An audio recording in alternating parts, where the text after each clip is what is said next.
नमस्कार साथियों, आज एक बार फिर हाजिर हैं कक्षा 10 के पाठ 4, जो कि पिछले वीडियो लेक्चर में कुछ शेष रह गया था। अब उसको आगे कंटिन्यू करते हैं। पाठ का नाम है एक प्रश्न 4 उत्तर। तो पहले वीडियो के लेक्चर में हमने लेखक श्री प्रकाश द्वारा अपने 2 मित्रों से पूछे गए सवाल के उत्तर को जाना था, उसकी चर्चा की थी। आगे के 2 प्रश्न जो बाकी हैं उनकी चर्चा अब हम इस वीडियो लेक्चर में करेंगे। तो अब लेखक श्री प्रकाश 2 व्यक्तियों से अपना उत्तर जान चुके हैं, उस पर चर्चा हो चुकी है। अब तीसरे के बारे में जानते हैं कि तीसरा कौन है। तीसरे से वही प्रश्न पूछेंगे कि हमारे देश में इतने महापुरुष हैं, इतने बड़े बड़े आंदोलन हुए हैं, इतने बड़े बड़े राजनेता हैं, लेकिन इसके बावजूद हमारा देश उन्नति क्यों नहीं कर पा रहा है। तो चलिए तीसरे व्यक्ति, तो तीसरा व्यक्ति एक स्त्री हैं। 7-8 वर्षों से अपने को भारतीय बनाकर बड़े प्रेम और श्रद्धा से, बड़ी तत्परता से वे भारत की सेवा कर रही हैं। असहयोग आंदोलन में वे जेल भी जा चुकी हैं।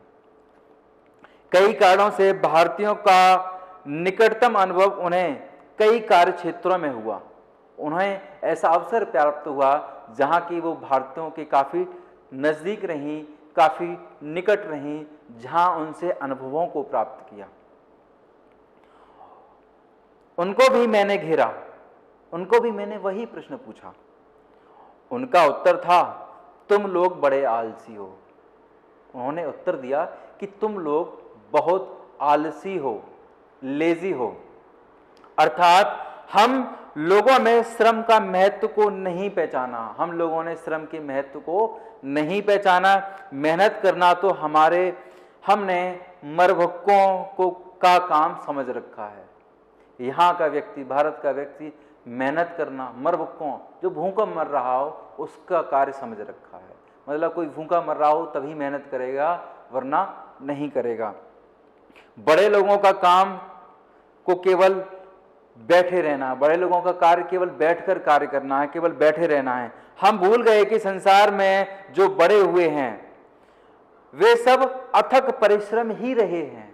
वो सब हमेशा उन्होंने अपने जीवन में परिश्रम ही किया है। ऐसे कई उदाहरण हैं हमारे जीवन में। बहुत बड़े बड़े व्यक्ति रहे हैं, कुछ बिजनेसमैन ऐसे रहे हैं, जैसे रतन टाटा है को कह सकते हैं। बहुत बड़े बड़े नेता भी रहे हैं, समाज सुधारक भी रहे हैं। इन्हें समाज को सुधारने के लिए बहुत परिश्रम किया, बहुत कठिनाइयों से उन्हें जूझना पड़ा। तो जितने भी बड़े व्यक्ति यहाँ हुए हैं वो काफ़ी परिश्रमी ही रहे हैं। जैसे एपीजे अब्दुल कलाम को हम जानते हैं, उन्होंने काफ़ी परिश्रम किया। परिश्रम के बाद वो उस स्थान पर पहुँचे कि आज उन्हें पूरा विश्व सम्मान की दृष्टि से देखता है। जब हम परिश्रम ही न करेंगे तो सफलता कैसे पाएंगे। आरंभ सूर तो हम हैं ही। मतलब जब हम किसी कार्य को आरंभ करते हैं तो बहुत सूरवीर बनते हैं, पर हम में लगन नहीं है। पर वह कार्य फिर धीरे धीरे हम टालने लगते हैं या मजबूरी में करने लगते हैं। मतलब हम अपने काम को लगन से नहीं करते। इसी कारण ना हम अपने रोजगार में और ना अपने ग्रस्त संबंधी या सार्वजनिक कार्य में सफल होते हैं। यही कारण है, जब कोई कार्य हम लगन से या श्रद्धा के साथ नहीं करते हैं तो हम हर जगह असफल ही होते हैं। फिर चाहे एक विद्यार्थी की बात हो या किसी बिजनेसमैन की बात हो या किसी सरकारी कर्मचारी की बात हो या किसी प्राइवेट कंपनी में काम करने वाले किसी व्यक्ति की बात हो। अगर कोई व्यक्ति अपना काम पूरी निष्ठा और ईमानदारी के साथ नहीं करेगा तो वह सफल नहीं हो सकता। वह अपना गुजारा जैसे तैसे कर सकता है, पर वह एक सफल व्यक्ति नहीं बन पाएगा अगर वह परिश्रम लगन के साथ नहीं करेगा। तो रोने पीटने झींकने में जितना समय हम बिताते हैं उतना यदि हम काम में बिताएं तो हम देश की और अपनी काया पलट सकते हैं।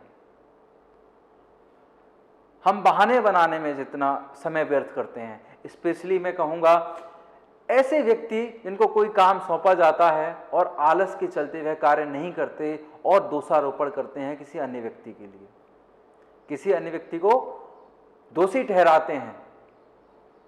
ऐसी व्यर्थ की बातों में समय व्यतीत करने से अच्छा है कि हम अपना कार्य पूरी ईमानदारी और निष्ठा के साथ करें, तो हम अपनी स्वयं की और अपने देश की काया को पलट सकते हैं, अपने देश को उन्नति की मार्ग पर आगे ला सकते हैं। तो तीसरी जो लेखक श्री प्रकाश की जो तीसरी मित्र हैं वो महिला थी और उन्होंने उत्तर दिया कि यहाँ आप लोग बहुत आलसी हैं, कोई भी काम लगन और निष्ठा से नहीं करते। यह उनका उत्तर था। अब लेखक अपने चौथे व्यक्ति के बारे में लिखते हैं, उनके जो चौथे मित्र हैं उनके बारे में लिखते हैं। चौथे व्यक्ति एक वृद्धा स्त्री हैं, एक बुजुर्ग स्त्री हैं। वे संसार में प्रसिद्ध थी, उन्हें संसार में बहुत ख्याति प्राप्त की थी। मेरे कुल से उनका बहुत प्रेम था, मेरे पितामही तुल्य थी, वे मेरे माता पिता के समान थी। उनको भी मैंने तंग किया, उनको भी परेशान किया, यही प्रश्न पूछकर कि हमारा देश उन्नति क्यों नहीं कर पा रहा है, बावजूद इसके कि हमारे देश में बहुत बड़े महापुरुष रहे, बहुत बड़े बड़े आंदोलन भी हुए।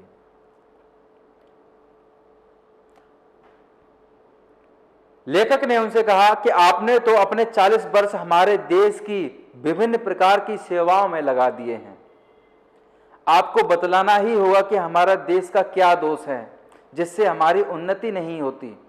थोड़े में उनका उत्तर था, तुम लोगों में उदारता नहीं है। उन्होंने एक पंक्ति में उत्तर दिया कि तुम लोगों में उदारता नहीं है। विस्तार से उदाहरण दे देकर उन्होंने बतलाया कि भारत में लोग दूसरों को आगे नहीं बढ़ाते, खुद ही आगे बढ़ना चाहते हैं। सबका साथ सबका विकास, ऐसा नहीं करते, स्वयं को ही आगे रखना चाहते हैं। गुणी नविकों को अपनी योग्यता दिखलाने का अवसर ही प्राप्त नहीं हो पाता, उनके मरने के बाद उनका काम ही खराब हो जाता है। वास्तव में वृद्धा की बातें बिल्कुल ठीक थी, सटीक थी। अंत तक पिता पुत्र को घर का काम नहीं बतला था। ये समाज में देखा जाता है, ऐसा अक्सर देखा जाता है समाज में। आज हमारे भारतवर्ष की कुछ विशेषताएं थी, जैसे हमारे यहाँ आयुर्वेद या जड़ी बूटियों से इलाज किया जाता था, इलाज बहुत सटीक था, उनसे किसी भी प्रकार का कोई दुष्परिणाम नहीं होता था। ये कुछ ही लोगों को इसका ज्ञान था। अब हुआ ये कि लोगों ने अपने ज्ञान का हस्तांतरण नहीं किया, वो अपने ज्ञान को अपने अंदर समेटे रहे और फिर मृत्यु को प्राप्त हो गए। मतलब उनका ज्ञान भी उनके साथ ही समाप्त हो गया। अगर उन्होंने अपना ज्ञान किसी दूसरे व्यक्ति को दे दिया होता तो वह परंपरा चलती रहती और आज भी हमारा देश वही ऊंचाइयों को छूता और आगे बढ़ता रहता। ऐसे कई आविष्कार हुए हैं, ऐसे कई आविष्कार हमारे देश में हुए जो कि व्यक्ति के साथ ही चले गए। तो यहां अपने कार्य को दूसरे को बताने, दूसरे को सिखाने का महत्व नहीं देते। वास्तव में बात तो ठीक है, वृद्धा ने बात तो सही कही। अंत में देखो, अंत तक पिता पुत्र को घर के काम को नहीं बतलाता, किंतु कितने ही कुटुंब इसके कारण नष्ट हो गए, कितने ही परिवार इसके कारण नष्ट हो गए। एक पिता को अपने पुत्र को अपने परिवार की बातों को या उसको कैसे परिवार का वहन किया जाए, कैसे परिवार को चलाया जाए, ये परिवार में क्या क्या करना होता है, ये सारी बातें उसको बताए तो शायद परिवार नष्ट ना होते। हमने प्रत्यक्ष रूप से देखा है कि यहाँ ऐसे कई परिवार नष्ट हो गए।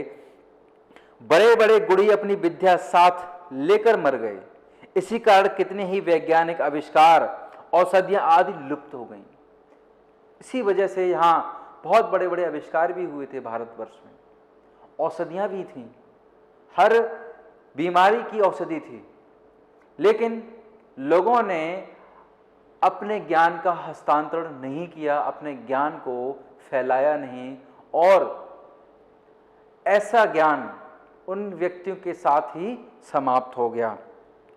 पैसे में इतनी प्रतिद्वंद्विता हो गई है कि बड़ा छोटे को काम नहीं सिखलाता, और इतनी प्रतिद्वंद्विता हो गई है, इतनी कंपटीशन है कि एक बड़ा व्यक्ति अपने छोटे काम वाले को, छोटे व्यक्ति को अपना कार्य नहीं सिखलाना चाहता।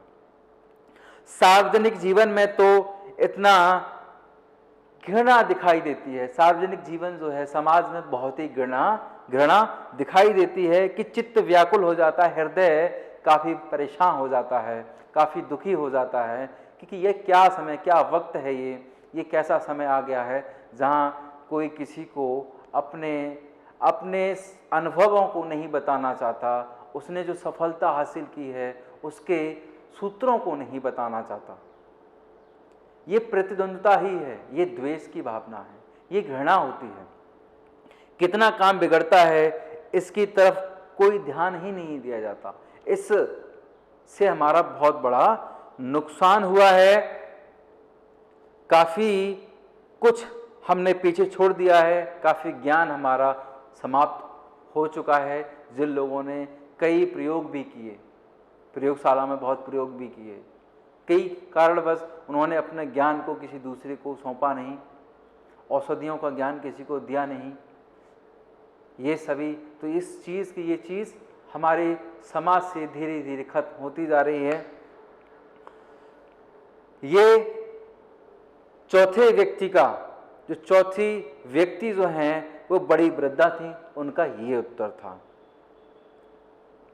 तो सारांश यह है कि ठीक समय से उपयुक्त काम न उठाकर, ठीक समय पर उपयुक्त काम न उठाकर, अपने काम में गर्व न रखकर, उसको करने में दूसरों के प्रति अपनी जिम्मेदारी को न अनुभव कर, अपने काम की एक तकलीफ को समझकर एकाग्र मन से न करते, अगर कोई काम एकाग्र मन से नहीं करते हैं तो यही कारण है हमारा देश उन्नति नहीं कर पा रहा है।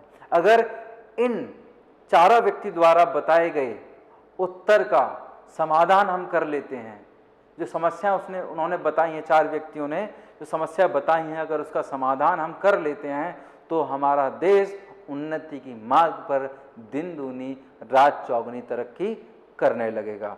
तो लेखक श्री प्रकाश द्वारा इस पाठ के द्वारा बताया गया समाज को एक चेतना देने की कोशिश की गई है इस पाठ के माध्यम से। तो हमने सीखा कि किस प्रकार हमारा देश उन्नति नहीं कर पा रहा है, अब हमें उसके उत्तर भी पता हैं, हम क्या कर सकते हैं। एक अच्छे समाज का, एक बहुत अच्छे समाज का कह सकते हैं, या एक भारतवर्ष के उत्थान के लिए हमें कुछ सूत्र हमें पता चल चुके हैं, जिन पर चलते हुए हम खुद तो उन्नति करेंगे ही, साथ में हमारा भारतवर्ष भी उन्नति करेगा।